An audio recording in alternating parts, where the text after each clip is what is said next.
Minimalism और money, कम में ज़्यादा। दोस्तों, एक सवाल से शुरू करते हैं।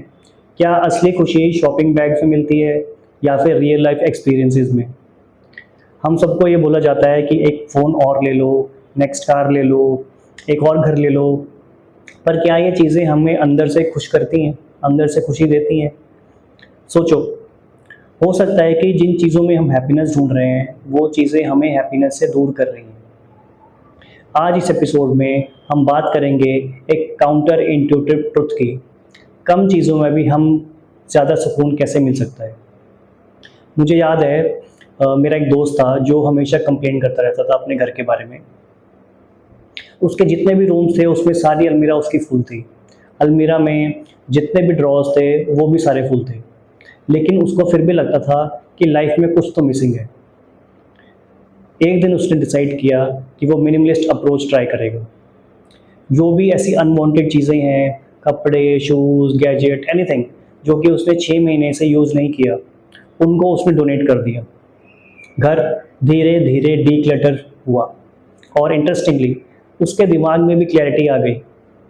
तो मिनिमलिज़्म सिर्फ़ अलमीरा क्लीन करना या कपबोर्ड क्लीन करने का नाम नहीं है।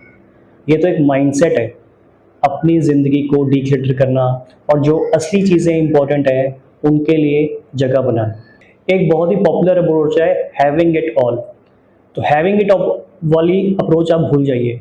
लाइफ में सब कुछ पाना ज़रूरी नहीं है और सब कुछ हम पा भी नहीं सकते कभी। मिनिमलिज्म ये नहीं कि आप गरीब बन जाओ या अपना कंफर्ट लेवल छोड़ दो। मिनिमलिज्म का मतलब है ज़रूरत और लग्जरी में फ़र्क समझना। सोचिए, एक और वॉच लेने से आपके दिन कैसे बेटर हो जाएंगे। एक और पेयर ऑफ शूज़ लेने से क्या आप ज़्यादा हैप्पी हो जाओगे? शायद नहीं। लेकिन अपनी फैमिली के साथ एक संडे पिकनिक या एक सोलो ट्रिप जो कि हिल स्टेशन पे हो सकता है, ये मेमोरीज आपके साथ लाइफ भर रहेंगी। एक्सपीरियंस की वैल्यू हमेशा पोजेशन के प्राइस से ज़्यादा होती है। अब आप ऑनेस्टली बोलिए, कितनी बार आपने अमेज़न का या मिंत्रा का या फ्लिपकार्ट का ऐप खोला है सिर्फ बोर्डम की वजह से? ये सेल के चक्कर में चीज़ें खरीद लेते हैं जो अब अलमीरा में पड़ी रहती हैं और डस्ट कलेक्ट करती रहती हैं। और फिर लगता है कि सैलरी ख़त्म हो जाती है, सेविंग्स कम पड़ जाती है। मिनिमलिज्म एक फाइनेंशियल स्ट्रेटजी भी है।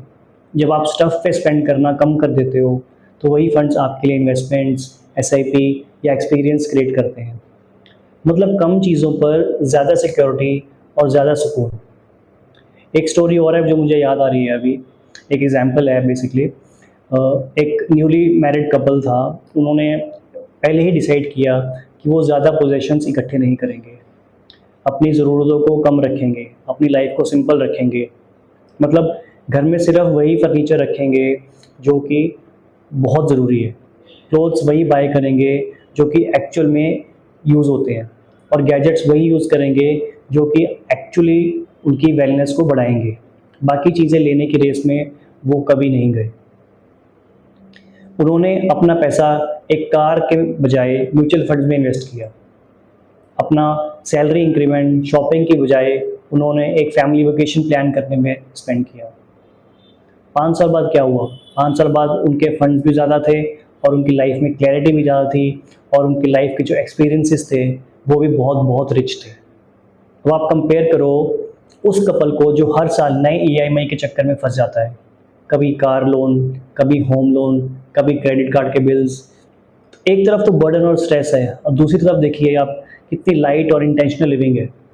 सो मिनिमलिज्म एक चॉइस है जो आपको लॉन्ग टर्म फ्रीडम देती है। तो दोस्तों, मिनिमलिज्म का मतलब है इंटेंशनल लिविंग। हर डिसीजन पे खुद से पूछो, क्या मुझे इसकी ज़रूरत है या मैं सिर्फ एक वॉइड फील कर रहा हूँ। मे बी आप 24 घंटे का पॉज ले सकते हैं और फिर सोच सकते हैं कि क्या ये चीज़ ज़रूरी है, क्या ये बहुत बहुत ज़रूरी है बाय करनी मेरे लिए, can I live without it. अगली बार आपकी डिज़ायर या फोमो आपके लिए एक न्यू गैजेट लेने पे फोर्स करेगा, बट आप उस सेल की ऐड को टेम्पटेशन के अंदर मत आना। तो थोड़ा रुक के सोचो, शायद असली इन्वेस्टमेंट एक नया आइटम नहीं बल्कि एक नया एक्सपीरियंस है जो आपके दिल और दिमाग को रिच बनाता है। अब आप सोचिए कि आपकी ज़िंदगी में ऐसी क्या चीज़ है जो आपको क्लटर कर रही है और वो आप छोड़ना चाहेंगे? कमेंट में ज़रूर लिखिए। और अगर आप ये बात रेज़ोनेट करती है तो unplug with C Anuj Jain subscribe कीजिए। यहाँ हम सीखते हैं कैसे कम में भी ज़्यादा पाया जा सकता है। Thank you. हरे कृष्णा।